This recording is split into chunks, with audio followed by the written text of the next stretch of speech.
While Russia overall isn't that good in hiding their equipment or resources, even when doing a better job, Ukraine's drone surveillance has become expert in knowing what to look for.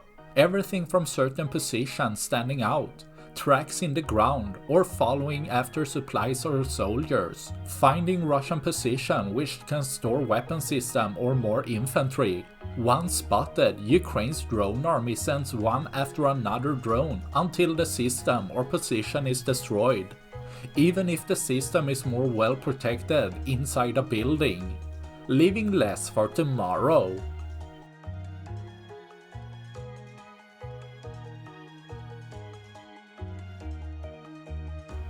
That's all I had for this video.